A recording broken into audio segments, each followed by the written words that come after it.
we go to the Insider Hotline and welcome back our good friend, who could it be? Jamie McLennan. Dang it. What, you see him and you see him and you smile. Did you get younger over the He did. Younger. No, old man.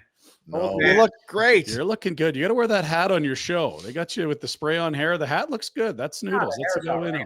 Lego hair. I'm all good. But yes, I got a new hat. My parent media company. They're out of Calgary, APMC. What's They're going on? Jesus. Shameless plugs already. Could you First loop hit, some 2 I got minutes in? sent a hat, and I didn't want to wear this on air. I mean, I look like Lego hair. What do you want? So, What percentage of that company do you own, Noodles? Be honest with us. This Not is enough. blatant self-promotion. not enough. Put it that way. So Maybe you could loop some guys in that live in Calgary. Could, Thanks for the stock tip, Noodles.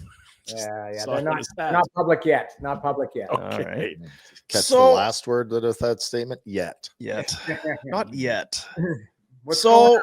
Well, we're getting caught up in all that is Noodles. You've your winters are very busy. You travel. It's a lot of hockey and shows and radio and this and that. And then the summer comes and you're just so happy to get away and, go to the beach and just kick back and relax. If there's anything we know about you, Downtime. Loves downtime. it's to just get off the grid. Declutter. I was off the grid. I mean, I went to Italy for almost 3 weeks. That was great. We choose a different spot every year. This year it was Sardinia, which is awesome. Always Italy? Yeah, Good no other place. No, why go to some other place? We were going to try Portugal. I'm just. I've heard Portugal's good. I was actually going to say, well, Portugal's supposed to be kind of. COVID happened, and then we were flying air TAP. It took me 5 years to get my refund for my flight. So I'm done with the Air TAP, Air Portugal, right now.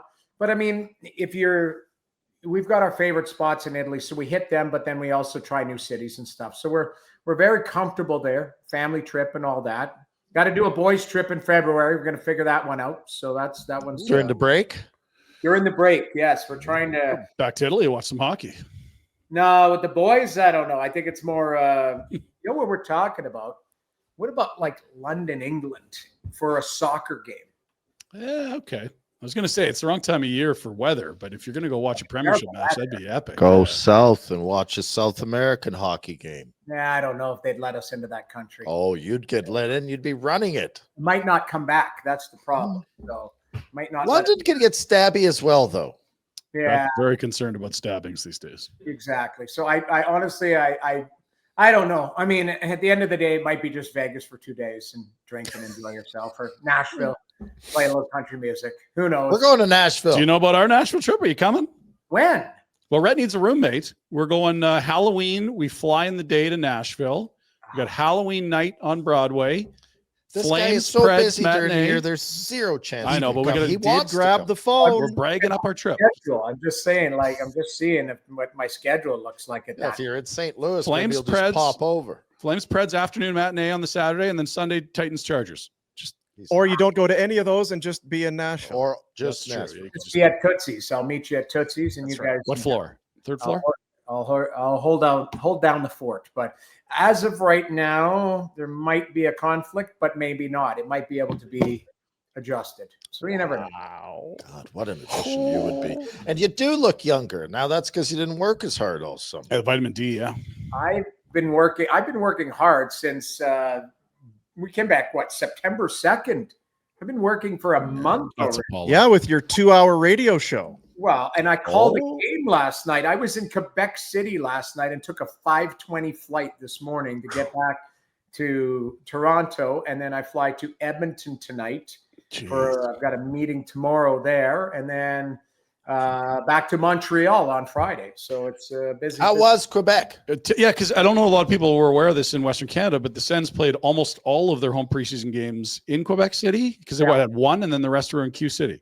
Yeah, and then they're in St. Louis, I think, tomorrow, and then they're in Montreal on Saturday. But yeah, couple games there. I just did one. I flew in there yesterday morning, flew back this morning, but it got a bit greasy. I will say the game got there's a bunch of fights. The Jack Eye, I call them the brothers Jack Eye. So there's two of them now, and one's a forward, one's a D. I think the forward might be better than the D. Really?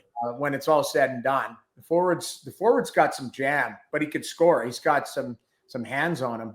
And, the brother, I think, is, Arbor, I think, is like a 5'6", maybe a 6'7", depending on, but he's tough as nails. But the one thing that, I got out of watching these Ottawa Montreal games, and I'll get another one on Saturday, is these teams are coming. Like their rebuilds are, over, and they're heading north. This Demidov's a player. Laine looks healthy and reinvigorated. We know what Suzuki, Slavkovsky, Caulfield is. They've kind of cycled through. I think the big question mark is a guy like Kirby Doc there, who's healthy, has had knee injuries, but he looked really good last night. Big guy, big, strong. And then you look at Ottawa. Ottawa, went and got Dylan Cousins. They got that Fabian Zetterlund that's on top of Stutzla, Batherson, Kachuk. Like Giroux looks really good. Like both teams, best player on the ice for Ottawa last night was Jake Sanderson. Like he's going to be a stud. Like I think he might win a Norris. Like I think he makes that Olympic team, or is it too soon? I think it's too soon to call, but I would. The one thing that I've always heard, and these are coaches telling me, this isn't a player or a scout. Jake Sanderson is better defensively than he is offensively, and his offense is just taking off now. So that's the scary part. Like I've told you guys, I may have said this once before. The only comparison I have to Jake Sanderson, and it's not a great comparison because it's such a high standard, is Scott Niedermayer. Jeez.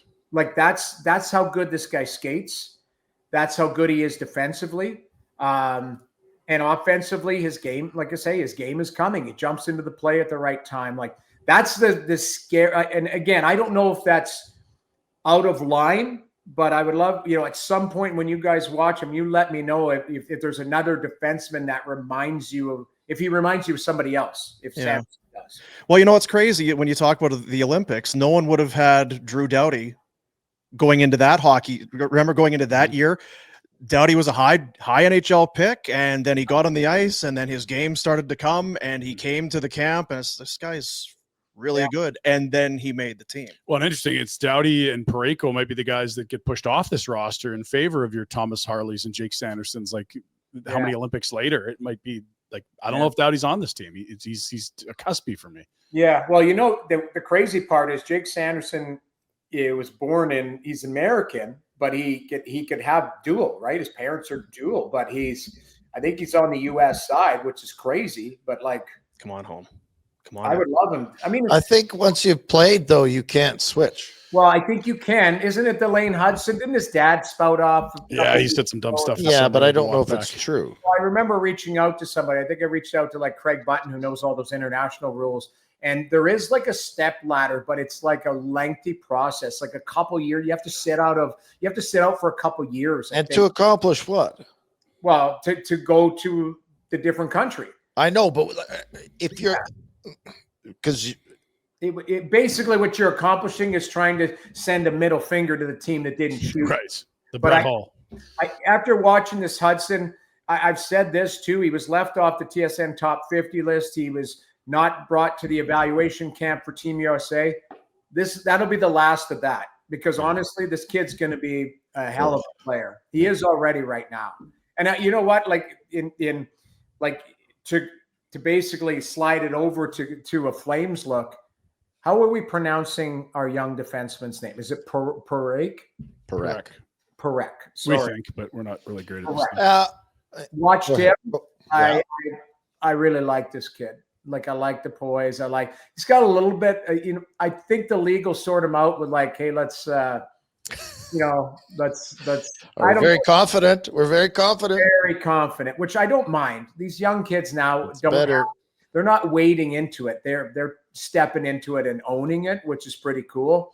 But he looks like he's got everything. Like in watching Calgary play, whether there's battles in for the lineups and all of that, I think it's in-game battles for roster spots. But, I like what I see out of him. I think he might have to put some more weight on him. Rhett, he might have to spend a month with you. But ribs. I'm going the other way. Leaning out. What I'm saying is during the lockout, You put on a, you were I was bulking bulking up. him up. That's my point. But I was thinking about, I don't know if kids do that. Like, I know what you're saying. He probably needs a couple more pounds, but they're all greyhounds now. There's so many water bug no demons. It's bulldogs. crazy. Yeah. You're right, but I think it's through osmosis. Like it's becomes man strength. Like you'll see him, when he's 24, 25, he might still be lean and tall and all of that, but there's going to be a different type of strength to him. That's what I'm talking about. And I think that just comes with, good summers of working out, nutrition, all of that. It's not eating a bucket of chicken for a month like we did in what was that? Whatever it was, 05. Do you like Boursin cheese? Oh, I don't know. Oh, those little pucks of cheese, like circles that come in the box. like You might find it on a charcuterie board of some sort. kind of a soft cheese. yes, I don't mind. Yes, I'm a cheese guy. I love charcuteries, and my wife's Italian, so we're all around the cheeses and the meats and stuff. Like there's a charcuterie for everything around my mother-in-law's house. Put it that way. Nice. Can I quickly circle back to Quebec City? Like, is this a move? Should other teams be looking at this, or was this like pissing off Ottawa's Senators season ticket holders? Like, how did this go over? And like, were there huge crowds? Was it okay? Is the city super excited? Like, I think the dream kind of feels dead with an NHL team there from here. But what was the vibe? So it's a great question, because as I flew out this morning, the first thing I thought about is that situation, that city that should have an NHL team. They sold out. Like the barn was packed last night. Packed. 18,000? Yeah, like whatever it is, 18. I don't know. The building's beautiful. More than Winnipeg? Yes. It's bigger than Winnipeg. Yeah, for sure. But it's beautiful. Like the rink is top notch. Everything was top notch. The facility, the fans were hanging from the rafters. Obviously, it's Ottawa, Montreal, so there was more of a leaning Montreal side, but there was a lot of Sens fans there. I don't know if it's pissed off Sens fans as far as them having games there, but when you have neutral site games, I didn't mind it as a player. They were going in, they were golfing, they were hanging out, they were enjoying the city. Quebec City, I hadn't been there apparently since they pulled up. Our stats people pulled up. Like I won a game like 3-2 there in like March of '95 or something. And, The last time you were there? yeah, like that's really the last time I was in Quebec City. And, I played a few games against the Nordiques. And then, when I was in, it was called Bantam back then, Bantam AAA. I played in that the Bonhomme Festival or whatever that Kibit or whatever that tournament is. I can't remember what it was called. Huge tournament. Yeah, huge tournament there. And so, I've spent time there, but not recently. So the first thing I thought about is, yes, I know the league is looking at Houston. They're looking at, Atlanta for a third time, all of that type of stuff. Like Quebec could be an easy slam dunk. Now, again, I don't know the business side. Everything I've heard is there's not a lot of corporate headquarters. It's like Buffalo. Yeah, there's not a lot of, I guess there's not a lot of people to buy the suites and spend the big dollars. That's when you're making money. But how does Buffalo survive? Is this Pegula right or no? Well, I don't think it's good there, to be honest. If you really wanted to dig into it, everyone always thinks, well, the value of the franchise is absolutely gone up, but they're not. I mean, it's a double-edged sword when you're not winning and you get 10,000 people to games, obviously, and then you don't have playoff revenue. So I think there's a lot of money that goes out the door of Pegula's pocket into that organization. I've got a crazy take on the Sabres. I've been sitting on for 3 weeks. I don't think it would be crazy to suggest that Buffalo could be relocated in the next 5 to 10 years. Oh, really? Well, I don't think they want to have 3 expansion teams. I think they want to get back into Arizona. They've clearly been flirting with Atlanta and Houston. Yeah. And look, like Buffalo is not making money. The cap is only going to get up. They're not going to be a cap team. They're going to be one of the first teams that'll say that's too much for us. Right. It's not well run. The fan base has been whittled away, and there's no corporate dollars. Like the fan base isn't whittled away. The fan base is there, and I don't mean this. Well, it is if they win again. Yeah. Yes, you have 14 years. You can't go 14 years and create a fan base. Right. I was waiting for you, Pinder, to say something different. I think they can make the playoffs. I like the roster, but I also think this team's in big trouble long term. Oh, so financially. You're right. The semantics of the team is something different. The business side. Yeah. The talent of that team. I'm telling you right now, they've had lots of like adversity, lots of weird things happen to them. I look at them on paper. They should not be that bad. They should not, like, they've got goaltending, they've got D, they've got guys who can score. They've got to sort out what they have internally. You know, Tuck needs a contract. They're soft as puppy poo. I understand that. Like, if you caricature, it helps though. But the point being, Rhett, if I lay their roster, not talking about what their culture is, not talking about how many people are in the building. If I lay their roster to other rosters in the league, there's not a big drop off. And so my point being, yes, in the Atlantic, somebody is going to have to be near the bottom. I believe Buffalo will be there. I believe Detroit will be there only because of the quality of competition in the Atlantic. You know, I think Boston's going to be better just by osmosis. Swayman's, looks good. I watched him play the other night. You got a healthy McAvoy, healthy Hampus Lindholm. Maybe Elias Lindholm gets going. Like, to me, I don't think Boston's going to be this bottom of the barrel team. They'll be pushing for a playoff spot. So who's coming out? Who's going in? If Buffalo, Detroit, Boston starts taking, they might not make the playoffs, but they might start taking points off of other people, right? So you're not going to see a 120-point team in the Atlantic. You're going to see 102, 104, 98. Like, I think there's going to be a really jammed up battle. And like I said before, like, both those teams that I watched last night, like, the rebuilds are over. They're good teams, and they're coming. Like, so they're going to be chasing the Tampas and the Floridas and the Torontos. So, that division's a nightmare. Like, so you've got the Tampa, who looks like they're at the tail end of contention, but they're still obviously a very good team. You've got Florida that's been to 3 cups in a row. Toronto just lock and load 100 points every year. Ottawa's coming. Montreal's coming. Boston, it's kind of, we're not really sure. Wait and see. Everything that could go wrong did go wrong last year. And look, like, Detroit's a talented young roster on its way up. Yeah. Ottawa, Montreal, Buffalo too. Like, I think part of the problem for Buffalo is their bloody division. I think if they're in the Pacific, they probably make the playoffs. Yeah. It's a great, like, it's a great case study. That's my point. So, we're talking about the business side of Buffalo, but I'm looking at the on-ice product. At some point, maybe, they come together as a group. I don't know if Lindy can galvanize them. They've gone through a bunch of coaches. They've gone through a bunch of different things, but Darlene's a player.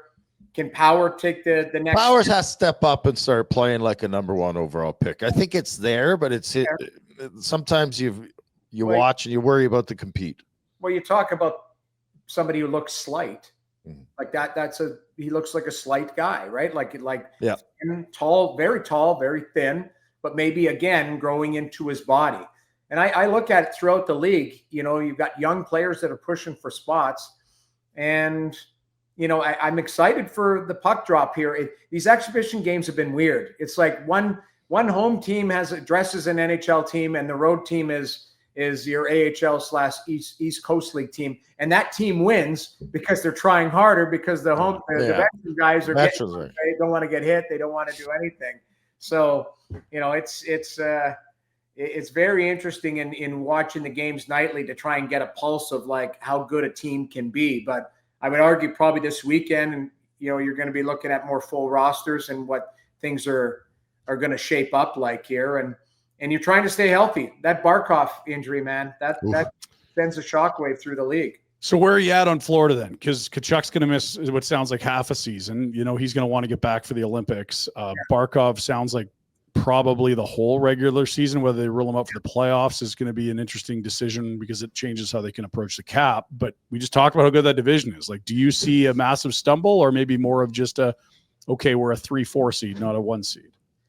I think it's the latter. The 3-4, we're not a 1, but they don't care. I think they care. I don't think they'd care if they were a wild card. What were they last year? They were 3 seed. They were third, but it was, by a nose type of thing. Like they're not. They dropped off near the end of the year. I remember talking to Paul Maurice near the end of the year in Ottawa. And Ottawa beat them, I think, 2-1 that night, or 1-0. I can't remember, because it was Tampa and Florida that Ottawa beat both of them. And it was crucial games for both of those Florida teams against Toronto, chasing for the division lead.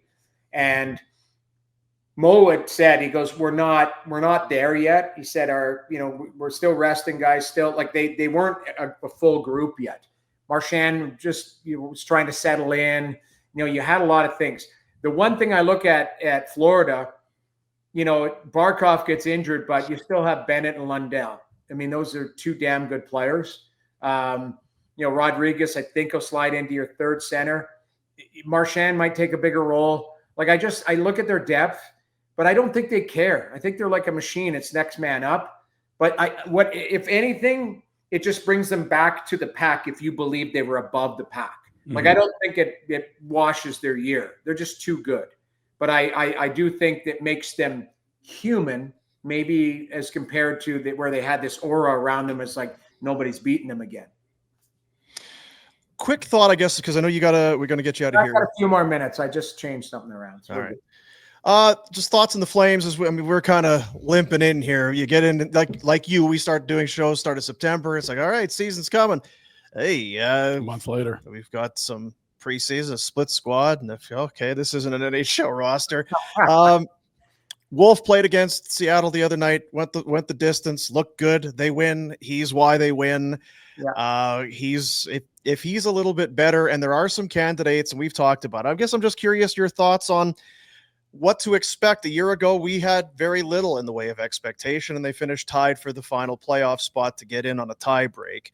There are some players offensively that are you can realistically, without squinting too hard, see a bit of a bounce back. Sharon Govich, Frost, Farabee. There's some guys that could score more. Yeah. What's your vibe here with the Flames? I guess just kind of in a broad sense. So my vibe is a lot of it stems on the goaltender, because if he has what I would call a market correction, that 96 points looks like 90, 88, type of thing. But still a good team, but going to be battling. Now, the quality of competition around, there are some teams that I think Calgary's just better than, either in the Pacific or just in the West, period. So they're fine that way. But I always look and go, okay, what did they have, 96 last year? Yeah. So can they get to 100, or is it look more like 91, 92? So interestingly, the sports books are not, fans and in the market so close to it like we are. I think 83.5 is the over-under, and that's way off what they had last year. So the people that are unemotional about it have this as the market correction, is that the team isn't as good as they were points-wise last year. There might not be a bigger gap between last year's point total and projected points than the Flames this year. I find them a really hard team to peg.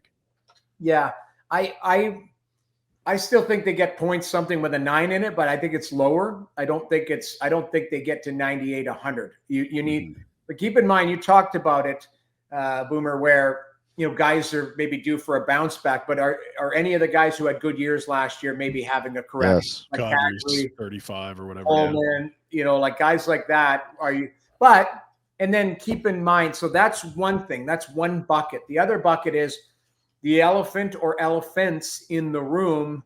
What are you doing with Anderson? And when do you do it? What are you doing with the Coleman, potentially all of that. And not that you have to trade them, but again, there might be people in play that Connie has to look at the bigger picture. Obviously the mandate, if it's from ownership or whatever, internally, they want to win and they want to make the playoffs and all of that fun stuff. And everybody starts at even keel. But you'll start to see 10, 20 games in, what does this team look like? Are they looking to add, or are they looking to continue to add, but maybe with the subtraction? If you move Anderson, then you're getting somebody younger and maybe, picking prospects, that type of stuff, on the fly.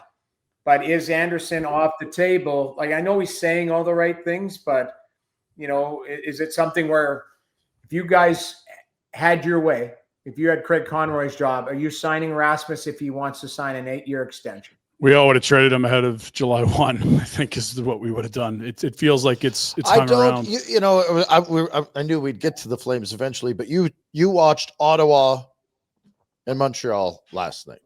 Yeah. No denying they're coming. Yes. No denying it. None. Nobody knows what the Flames are.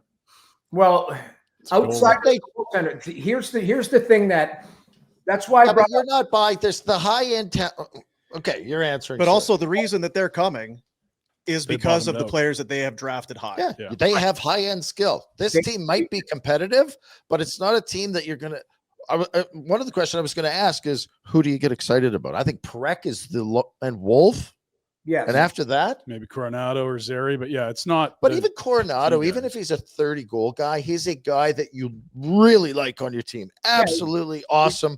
Not a come out of your seats. You know what he would be? He would be core, but support staff core, not your main piece, right? Not your best winger. Right. So, you talk about Montreal Canadiens. Okay, Nick Suzuki took a step last year. We all believe, he's a fantastic player.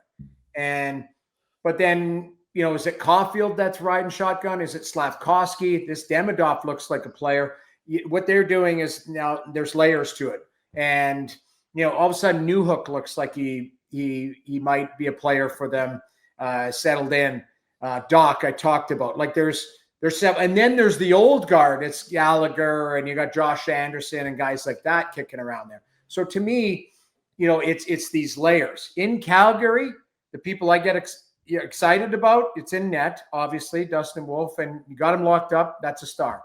Perek, I think, has a chance, but Perek is 1 or 2 years away from knowing what we are, unless the guy just hits the ground and he has a Lane Hudson type of season, but maybe he doesn't. Maybe he just is a good, settles in at the NHL level and gets 30 points this year, which would be a great season, but it takes him 2 or 3 years to arrive.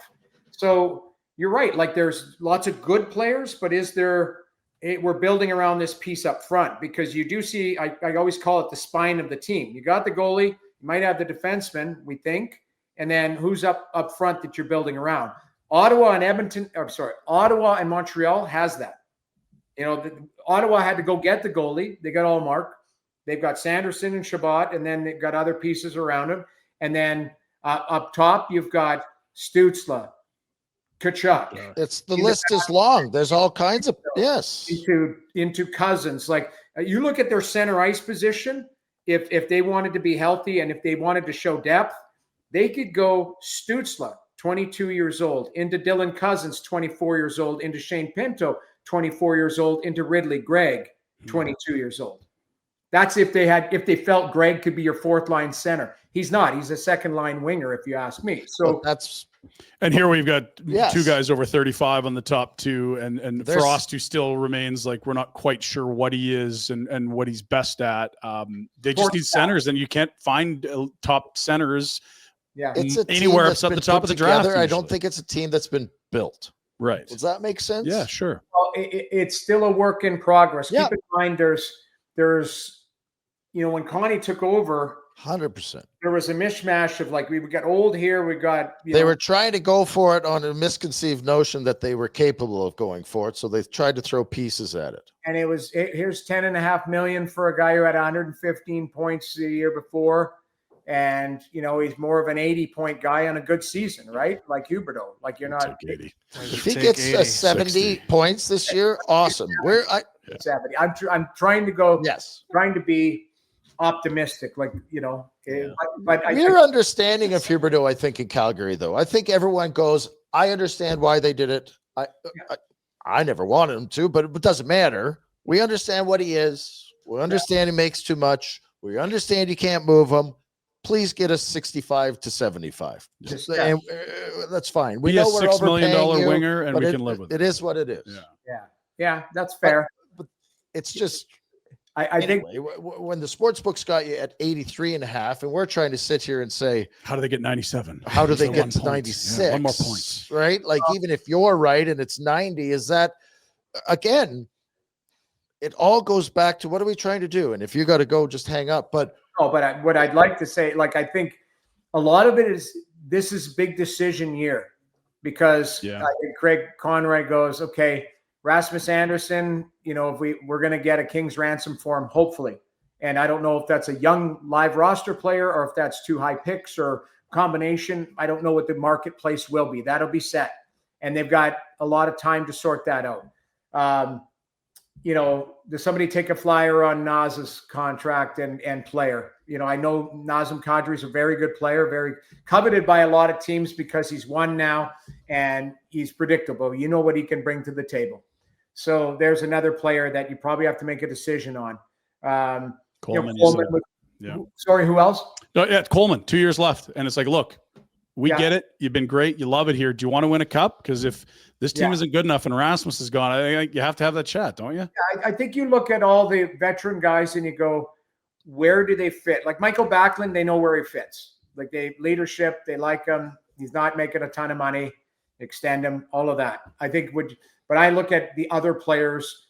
If you make that decision that you are going to get younger, you're going to try and load up on some assets and allow a pathway for some of the younger players to push through, then that's where, maybe the 83 to 85 is more realistic because you've moved. And again, unless the goalie wins the Vezina and drags them in, that's the other thing. But again, it becomes the issue, not the solution. You know what I mean? It's the problem, not the solution. The path is picking them. They're not picking the path, right? Right. But Kipper. What you're trying to do is, you've got some pieces and you're still, they've got young guys coming. It's that high end talent. So the decision has to be made this year. And I think Connie, like the one thing I've always loved about Connie, he's capable and he thinks outside the box and he's, not shy, to make moves. It's just a matter of he make the moves that he feels he needs to make, not what we feel in the media. Put it that way. Okay, very quick. One word answer. Who's the backup? Is it Prosvetov or Cooley? The Russian. Thank you. Yeah, I go with the Russian. He's bigger. I like Cooley as a goalie. I just I think you don't bring a guy from the K back unless you feel like you want to give him the inside edge. I think Cooley is played well. He's played well at the AHL level. He's got some NHL experience, but I lean more the bigger goalie, the bigger and the whatever his name is, Prosvetov. What did I say? Prosvetov is what we're hearing. Pop the top. Blobatob. Yeah, he's a big dude. Did you have details on this game at Le Colisée back from '95? Like, who scored on you? Do you have any? One of them, I got second star. Ooh. But I lost. I lost 2-1. And Joe Saka scored the game-winning goal, and they had the video of it, and I looked like Forrest Gump in the net. I looked like I had the stilts on. He shot it on the ice into the far corner, and I just did like it was. We're gonna find it. Hey, listen, it's one of the best wristers in the league. It ate up a lot of guys. I was even on the broadcast. I was like, "Can you just bend your knees a little bit, McLennan?" Like I looked like I was, honest to God, Forrest Gump with the stilts and net. And so, anyways, that was a tough one. That was a tough pill to swallow. But then somebody else got in my ear and said you had a 3-2 win against them as well. So I'll rest my laurels on that one. But I will say I feel like I've had 2 for 2 great nights out in Quebec City. Fun town. Can't go wrong there. So there, the Dago Bear. That was the name of the bar. Multiple levels. Nice. So, all right. Well, we'll let you get ready for your 2-hour radio show. Exactly. Hey, twice he's mentioned that. Hard work. So, it was a big story. This big shot. You're like taking a shot like that's a bad thing. Like I'm proud of you. It's a great thing. 2 hours of gold. Put it that way. It's what all the cool kids are doing. It out. That's what Boom tries. He tries to drag this out, and it's only 20 minutes of talk. Yeah, exactly. So, all right, guys, I gotta go. Hey, buddies, thanks for watching. We appreciate it. Also, if you could throw in a like and subscribe, it does help us out with what it is we are doing. And check out more at flamesnation.ca.